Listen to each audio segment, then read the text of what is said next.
Chilli powder అన్ని రకాల వంటలకు పచ్చళ్లకు సరైన chilli powder. No colour no chemical. 965.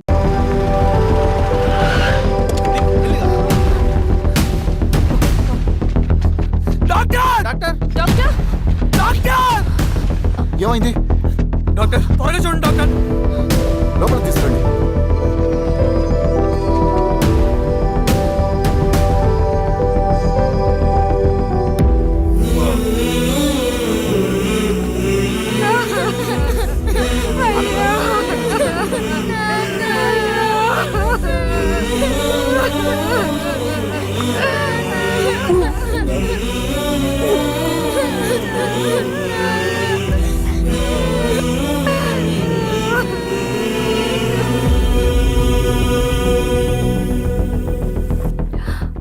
ఎలా ఉంది డాక్టర్?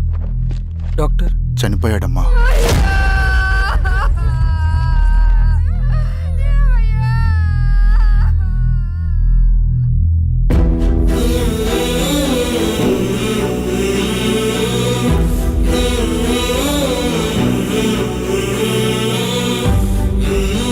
ఆ పేపర్స్ ఏంటి రవి? అతని భూమికి సంబంధించిన పేపర్స్. ఒక సంవత్సరం నుంచి ఈ పేపర్స్ పట్టుకుని ప్రతిరోజు ఎంఆర్ ఆఫీస్ చుట్టూ తిరిగేవాడు. భూమిని తాకట్టు పెట్టి అప్పు తీసుకున్న పాపానికి టైంకి వడ్డీ కట్టలేదని అప్పిచ్చిన ఆ దొర ఎంఆర్ఓ ఆఫీస్లో లంచం ఇచ్చి భూమిని తన పేరు మీద రాయించుకున్నాడు. ఈ ఎంఆర్ఓ ఆఫీస్లో ఎవరు నిజాయితీగా పనిచేయట్లేదండి. చెట్టు కట్టి నరకాలు ఒక్కొక్కడిని. నరికేయడం ఏంటి రవి? నువ్వు కాగితం మీద ఒక బొమ్మ గీస్తావు, ఒక చోట సరిగ్గా రాదు, ఏం చేస్తావు? ఎరేజర్తో సరిచేస్తావా, లేకుంటే ఆ పేపర్ని చింపేస్తావా? మరి మనుషుల విషయంలో ఎందుకు రాదు ఆ ఆలోచన? తప్పు చేసిన ప్రతి ఒక్కరిని నరుక్కుంటూ పోతే చివరికి మిగిలేది మనుషులు కాదు, శవాలు.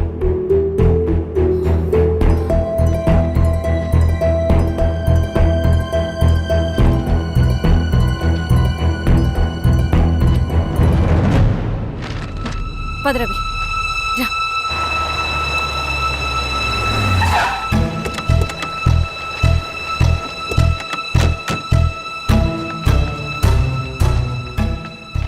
పానుకోటి నర్సయ్య ల్యాండ్ ఎవరు చూస్తున్నారు? మీరెవరు? ఇదిగోండి అప్లికేషన్. ఇది డిస్ప్యూట్ ల్యాండ్, ఎవడేం చేయలేడు. నీ నిర్లక్ష్యం, నీ లెక్కలేనితనం వల్ల ఒక నిండు ప్రాణం పోయింది. ఒక కుటుంబమే రోడ్డు మీద పడింది తెలుసా? ఏంటమ్మా గొడవ?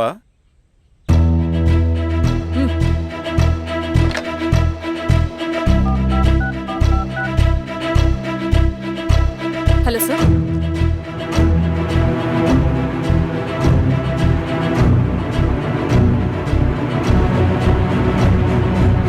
Okay sir. You are dismissed. Peon, నేను ఒక పేపర్ ఇస్తాను, అది కలెక్టర్ గారికి ఫ్యాక్స్ చేయి. అలాగే మేడం. ఎవరమ్మా మీరు? ఈ ఊరికి కొత్తగా వచ్చిన ఎంఆర్ఓ.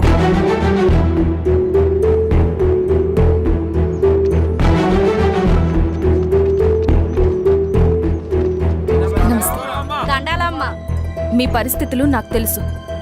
పని చేస్తేనే మీకు పూట గడుస్తుంది. పనులు మానుకుని మీరు ఈ ఆఫీస్ చుట్టూ తిరగాల్సిన అవసరం లేదు. మరి ఎట్టాగమ్మా? నేనే మీ ఊరొస్తాను. ఆ రోజు అరగంట వీలు చూసుకుంటే చాలు, మీ పని పూర్తయిపోతుంది. దండాలమ్మా.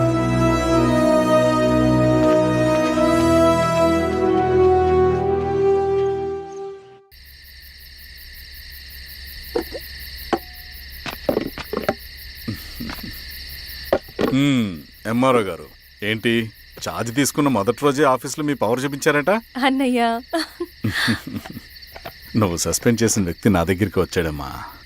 పాపం కన్నీళ్లు పెట్టుకున్నాడు. అతడి వల్ల నష్టపోయిన ఒక వ్యక్తి నా కళ్ళ ముందు చనిపోయాడన్నయ్య. కన్నీళ్లు ఎన్నిసార్లు తుడుచుకున్నా పోతాయి, కానీ వీళ్ల నిర్లక్ష్యంతో పేదవాళ్ల ప్రాణాలే పోతున్నాయి. అన్నయ్య, మా నూరి సమస్య పేదరికం కాదు, నక్సలిజం. నాలాంటి ప్రభుత్వ ఉద్యోగులు వాళ్ల డ్యూటీలు సక్రమంగా చేయకపోవడం వల్ల విసిగిపోయిన జనం అడవిలో వాళ్ల హెల్ప్ తీసుకుంటున్నారు. ఒక వ్యవస్థ ఇక్కడ సరిగ్గా పనిచేయనందుకే మరో వ్యవస్థ అక్కడ పుట్టింది. అందుకే నా పన్నం చేయనివ్వండి. స్నానం చేసి రండి, భోజనం చేద్దాం.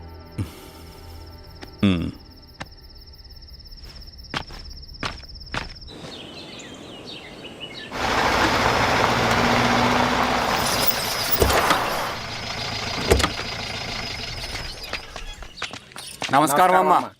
నమస్తే. ఇలా రండి. మీ ఊరు నుంచి కొందరు ఎంఆర్ఓ ఆఫీస్లో అప్లికేషన్స్ ఇచ్చారు. తను వాళ్ళ పేర్లు చెప్తారు, వాళ్ళని పిలవండి. అలాగే మేడం. వెళ్ళండి. Madam, coffee. నువ్వెప్పుడు వచ్చావు రవి? మీరు గంటకోసారి కాఫీ కావాలంటారు కదా, మాటి మాటికి వెళ్ళి రావడం ఎందుకని వచ్చేసా.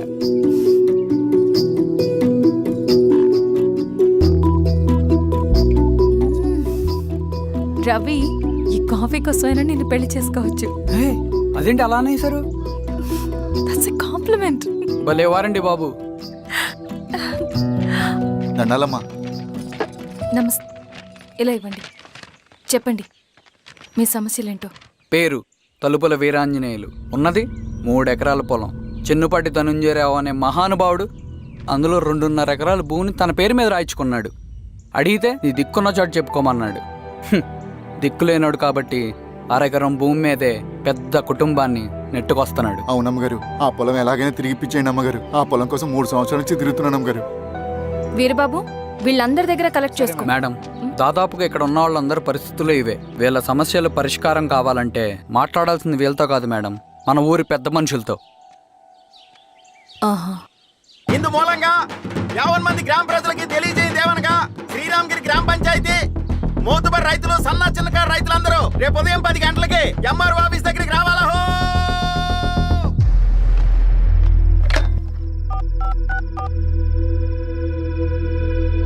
హలో, ఎవరు? నమస్తే బాబాయ్, నేను ఈశ్వర్ రెడ్డి. ఎలా ఉన్నావు? బాగున్నా. చెప్పు.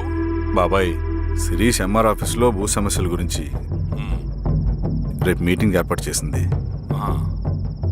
ఈ విషయం మన వాళ్ళంతా ఎలా తీసుకుంటారో అర్థం కావట్లేదు. అందుకనే మీకు ఫోన్ చేశాను. శిరీష్ చెప్పింది చేయండి, అదే మనకి కలిసి వస్తుంది. సరే బాబాయ్, ఉంటాను.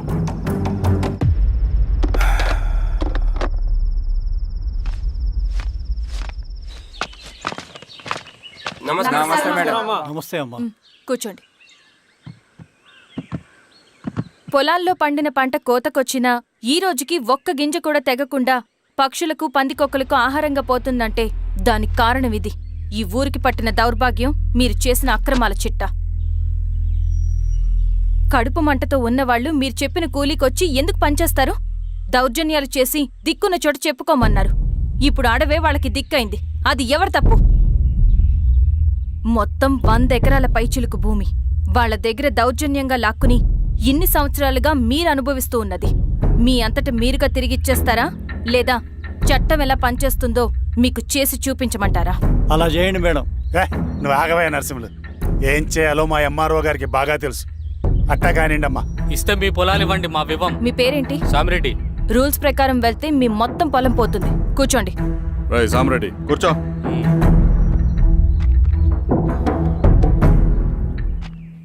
ఏమ్మా, సంతోషమేగా?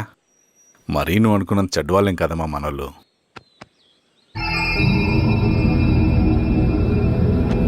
పదనాన్న. నమస్తే. పెద్ద ఆయన చెప్పాడు, అంతా మన మంచికే. పోను పోను నీకే అర్థం అవుతుంది. ఎన్నాళ్ళకి మీకు మంచి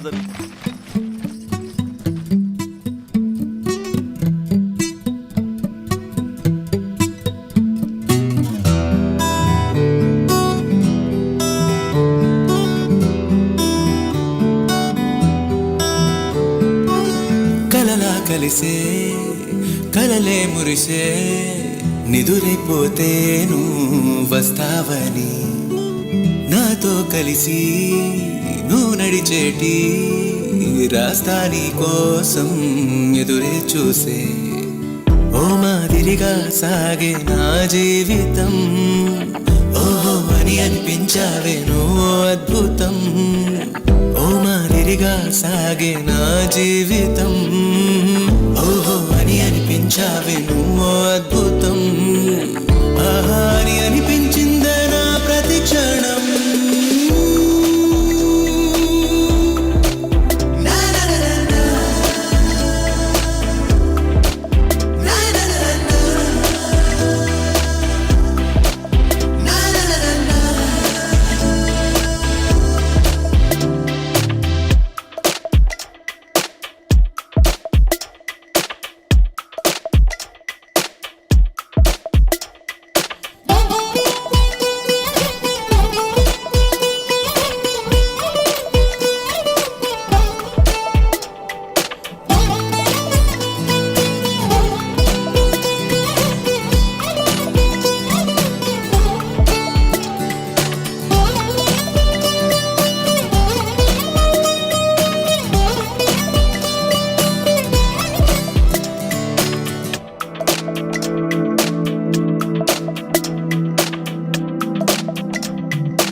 చలిమినే కోరితే చేయి పంచు హృదయం తలవక లేదుగా అందమైన ఉదయం నా మాటలనే దాటే ప్రతి అక్షరం నీ పేరుని అనుమంటోంది ఏం చేయడం నవ్వావో నవ్వించావో ఎటు చెప్పడం నీ వల్లేనే చాలేమో ప్రేమించడం ఇన్నాళ్ళు ఏమైందో ఈ సంబరం దేవేరి సుకుమారి సౌగంధ సుమపారి జాతాల సౌశీల్య నేత్రి కాంభోజి శృతగాత్రి సంవేద చరిపుత్రి తారా శశాంకాల మైత్రి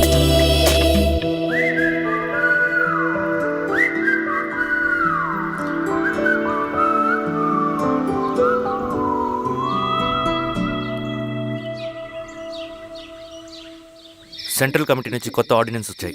దాంట్లో ముఖ్యమైనవి జరగబోయే మైనింగ్ని ఆపాలి, రెండోది జెడ్పీటీసీ ఎలక్షన్స్ని బైకాట్ చేయాలి, దీనికి జనాల్ని సిద్ధంగా ఉంచాలి. లాల్ సలాం కామ్రేడ్. లాల్ సలాం.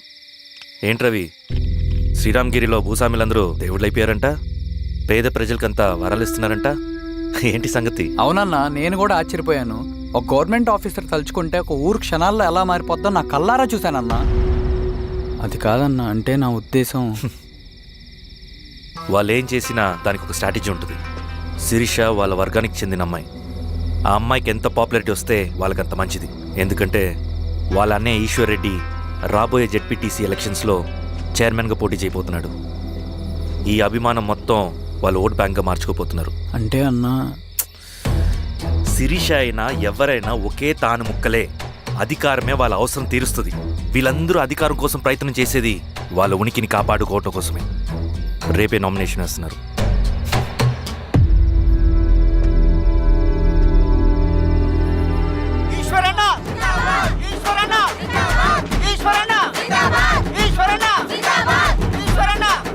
గారు మీ సపోర్ట్ మాకు కావాలి.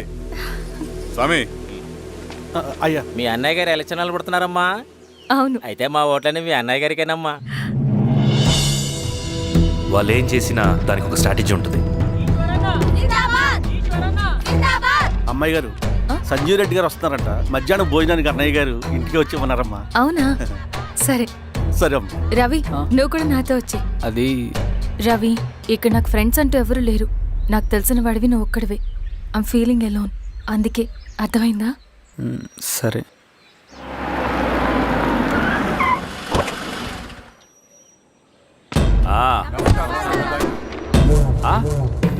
సురా, బాగున్నావా? నమస్తే చెన్నారెడ్డి. నమస్తే. బాగున్నారమ్మా? సుబ్బారెడ్డి, పదండి.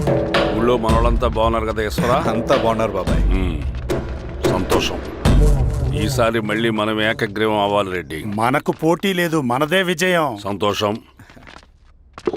కూర్చోండి.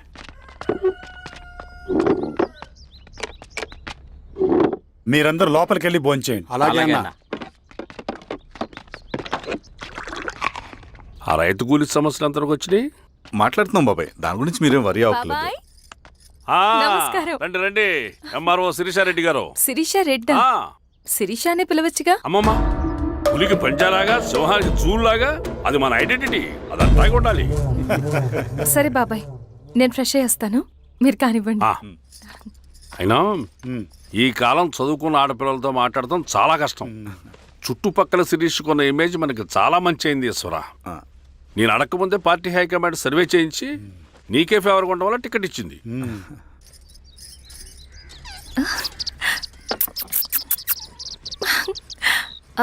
అన్నయ్య వాళ్ళు ఎక్కడ? బయటికి వెళ్ళారమ్మా. ఓ, బయటికి వెళ్ళారా? రవిని పిలు. అలాగే.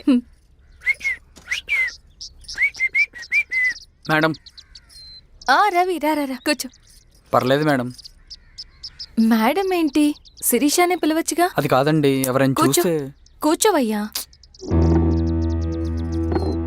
ఇది ఆఫీస్ కాదు రవి, మా ఇల్లు. వడ్డించు. సరే అమ్మా. ఆ, రవి ఆ, ఆ అడవిలో నక్సల్స్ ఎక్కడుంటారో తెలుసా నీకు? ఏంటి శిరీష? అడవిలో నక్సల్స్ ఎక్కడుంటారో తెలుసా నీకు?